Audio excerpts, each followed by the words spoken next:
Hey Sagittarius, welcome to Wild Pearl Tarot. Today we're going to be doing a timeless tarot reading, asking what's coming towards you. Whenever you see this video, that's when it was meant to find you.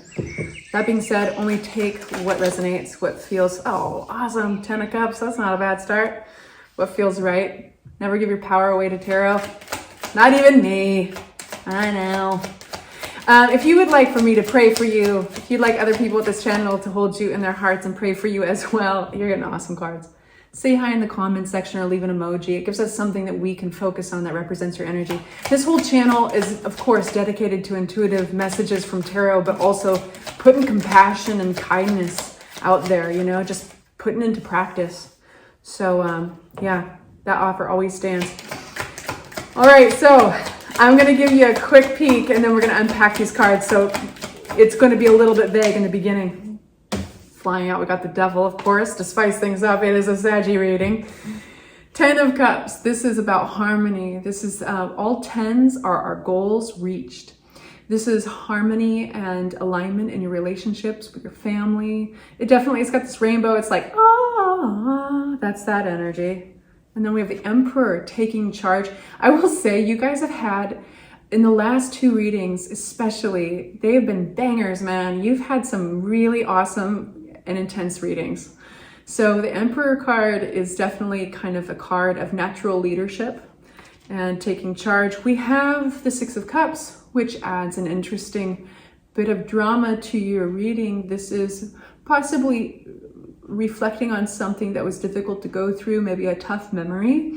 And then we have the Devil energy, and this is a behavioral pattern that doesn't serve oneself. Now, this doesn't have to be your behavioral pattern, but for some reason it's working its way into your tarot reading. So it's something that's playing a role in your life somewhere. Could be with somebody else. Maybe there's an addiction or a codependency somewhere. We'll dig it out. We'll find out what it is. Clarity on the 10 of Cups. Oh, the Death card. Don't worry, it's not bad. Just wait 1 sec. See, six of Pentacles.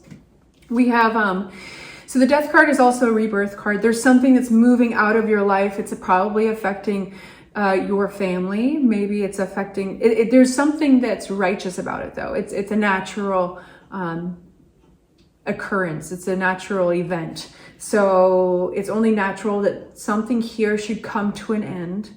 And there's a sense of, what is this reciprocity attached to it? There's a balancing that happens with it. More major arcana, High Priestess, intuition. Something's coming to an end, but it brings balance somehow and happiness. Magician, all this major arcana, 22 major arcana in the deck of 78 cards. So when you're getting a ton of them in a very small reading like this, this is major. So it's introducing a moment that, of course, something's moving out, but it's allowing other things to move in, whether those are people or opportunities. It introduces kind of a magical feeling. I know it's kind of funny to say it that way, but you got the intuition card, High Priestess card, with the Magician. This allows you the space and room to create, to manifest something fresh and new. And it's somehow rebalancing the bigger picture, your family, your relationships. So the Death card in this case is actually a very, very good thing. You're coming to maybe an end of something there. Okay, so what's the Emperor card? Sorry for my squeaky chair. Yep, taking charge. Now you see the light at the end of the tunnel. There was a sense of obligation to this 10 of Wands chapter in your life. You know, traditionally with the Rider-Waite-Smith deck, it is this guy who's like hiking it to this castle and he's holding this huge burden of sticks and he's just almost there. He's exhausted. He's about to let them go. But I feel that this is there's a leadership attached to this and setting an example for others. And you don't want to give up. You don't want to flake. You're going to carry these sticks. You know, you're obligated to finish the journey. And that's coming soon. Another Major Arcana card, Hermit. So I feel that any dark days you've had, some quiet moments where you've withdrawn to yourself and you've wondered, okay, am I in the right direction? Is this going okay? These are moments you've kept to yourself somewhat. And I think that was appropriate. Like with the Hermit energy, that was the perfect thing to do, because you were not going to see any clearer if you exploited these thoughts and these questions. This was actually a conversation you had to have with a bigger source, like a larger power, whatever you call that. If you call it God, if you call it spirit, universe. So these are quiet conversations about how to move forward with leadership and authority. And that has gone hand in hand. I mean, it's been a while since I did it's been a week since I did your last Sagittarius reading. And so of course some of those details are faint, but I remember there's just been this theme of leadership in your readings. What's this 6 of Cups in reverse?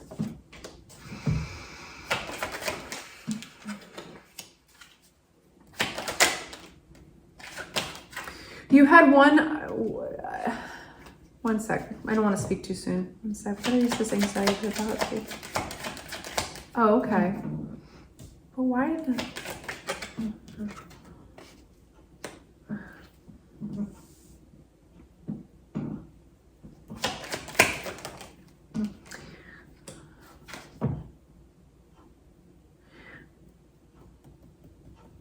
So I think some of the biggest challenges you've come up with, one in particular, is there might be a voice buried in a memory in your past.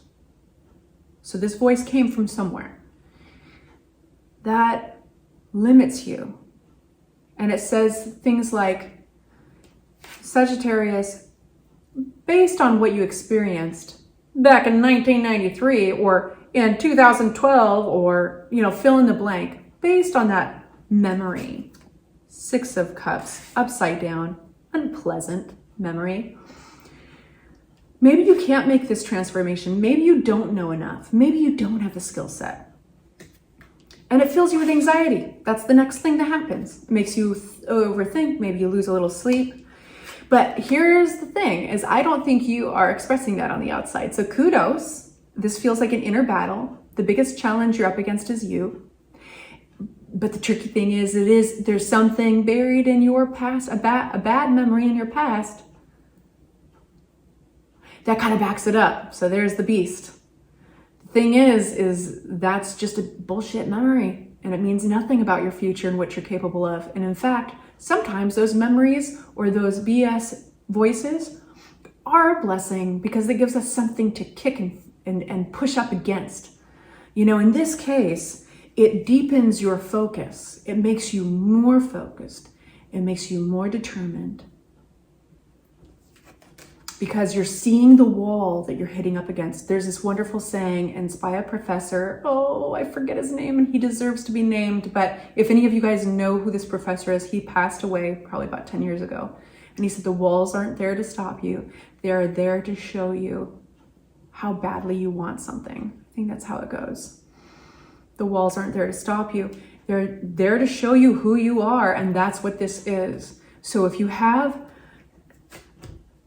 a little voice that comes out and says, you don't know enough for this. It's imposter syndrome is what we're looking at. Moving on to the Devil card, this behavioral pattern that doesn't serve you or somebody around you. Could be an addiction or codependency. What is this? It's an illusion of being stuck with something, and it's specifically affecting the ability to move forward, big picture.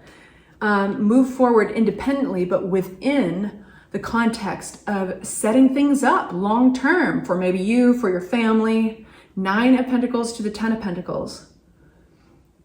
Let me show you these cards sequentially. First, the Devil, right? The illusion of being stuck in a pattern of some sort. And this specifically affects the ability to plan and brainstorm, possibly even affecting travel. Things that basically set you up even financially, stability. This is all about financial stability, jobs. Like, this is all the world of earthly value. And it's like independence, to be able to, basically it's saying, hey, whatever, there's some kind of devil energy, and keep in mind that that can be broken at any time, but recognizing that it is an illusion is the first step, right? Your biggest challenge is recognizing that you are independently so powerful in this, and that you can hold the breadwinner role.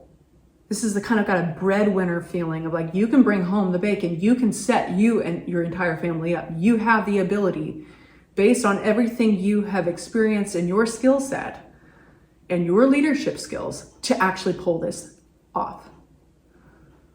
So there's your message today. At the bottom of the deck, 8 of Swords, how perfect. If you looked up 8 of Swords, it would say, it's the illusion of limited thinking. And that's what you're breaking through. And I think you're going to win. It's got a good energy to it.